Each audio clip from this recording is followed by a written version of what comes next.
absolute favorite thing to eat. I used to make meatloaf before, but I can make it even better now because we don't have breads in it, which I know a lot of recipes do. And so I want to show you how to make a meatloaf with none of the bread in it. Although there are some of you that are still eating whole grains, of course, if you want to use those, feel free. But first thing I did, I'm making a big meatloaf. So I have about, there is 2.5 pounds of my grass-fed organic beef, really good stuff, in a bowl here. And I'm going to add a bunch of stuff that I had chopped up in the fridge. First, I'm going to add about a half a cup of celery. This is about 3/4 cups of bell pepper. You can make it smaller if you're doing a smaller meatloaf. And then I have some shredded cut carrots. I'm going to go ahead and do, that's about a little more than half a cup. You can kind of look at it, gauge it, see what you want to do. I also have, because Pat loves jalapenos, so anytime I can use jalapenos, I do. So I have 4 jalapenos, fresh from the garden, so they're really strong. I can feel them from here. And I have it mixed up with some green onion. I have about 4 sprigs of green onion, and I put it all in the food processor. Let's see if you can see that. Chopped it all up, and then I'm just going to put it right in. The next thing I'm going to add is some tomato paste.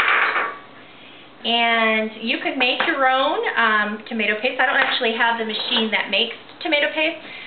So I did buy some. It's the organic tomato paste. I get it at Sprouts. They have it all over. They're in these tiny little 6-ounce cans. They used to come in 8, I think, and now they're in 6, so I had to buy 2. So I used 2 cans of this. Kind of like the hot dog thing, huh? All right.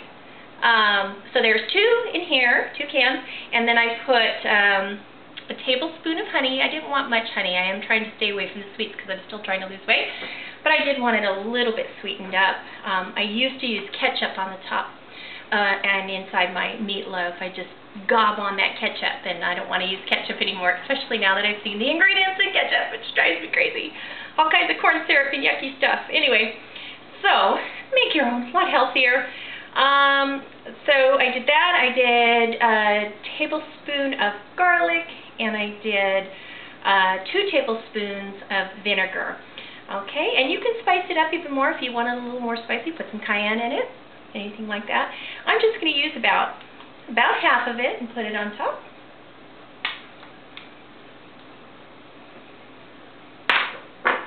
And I'm going to get the eggs. I forgot to pull out the eggs. Now, I had eggs this morning, and you should use at least 3 eggs, but it looks like I'm down to 2, so we're just going to use the 2, but in your recipe I would use at least 3. And again, you can kind of gauge it, but I'm just going to use the 2. We'll see. I think it'll be okay. And I'm going to mix it up. All right, the other thing I'm going to add is some bacon. Some no nitrate, organic bacon that I also get at Sprouts. Really good stuff. It doesn't have any of the additives, none of the preservatives, none of the antibiotics, none of the hormones. Go figure, it's real bacon. What a concept. Alright, so I'm just going to put half of that in here too, because I'm going to sprinkle it on the top too when we're done. Alright, this was the funnest part, the messy part. The really cool thing is I was able to get my rings off. Yay! 7 months ago I wouldn't have been able to do that. 65 pounds later, I can get my wedding band off. Okay, and squish meatloaf. I don't have to have anybody do that for me. Or just do it with, which is what I did. I usually just did it with my wedding rings on. My poor husband, and how many times he's had to get those things cleaned. But at least I can get them on and off now. Alright, so I'm going to just mix it all up, get all these wonderful veggies in there. And this is a great way of hiding veggies. Any kind of vegetables that you like, you can put in there. If you're not a fan of bell pepper, don't use bell pepper. Use zucchini. Use the butter squash. Whatever you like. I love the shredded carrots too. It adds a real pretty coloring to it. And the good spices and the jalapeno. Alright, so then we're going to put it on top of our casserole in here. And just dump it right in. I'm making a really big meatloaf because two reasons. My husband really wanted it for lunches to be able to slice it up or just have it ready throughout the week. And my boys might stop by. And they are paleo and they love meat. And so I just make sure I have something delicious and healthy that they can eat when they come by and visit Mom. Alright. So I'm going to shape it up just like a meatloaf. I always like to put the crevice in the middle. And then I'm going to take the sauce and just pour it right on and smear it all over. If you have kids, they might want to help you with this. Although it is raw meat, so be careful. Smear it all over.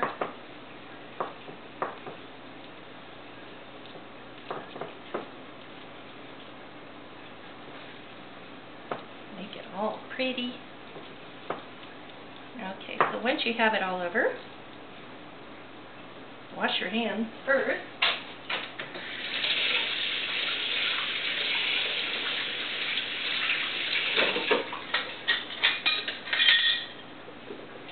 Messy, messy, messy. Okay, and then I'm going to sprinkle the bacon. Your hubbies are going to love you. And hubbies, you're going to love this because it has the bacon, which paleo loves as long as it's healthy bacon. Real fats, good fats. There you go. Now what I used to do is put potatoes in here. Potatoes and onions. But I don't do potatoes anymore. So, of course, you know I love butternut squash. So I got some butternut squash, chopped it up. I got some tomatoes. I had some cherry tomatoes in my garden, and I thought, oh, I'm going to use those for this. And then some my favorite red onions. So do whatever you'd like, and then just place those around, and those will cook up real nice along with the meatloaf. Just put them all along the sides. Also pretty colors.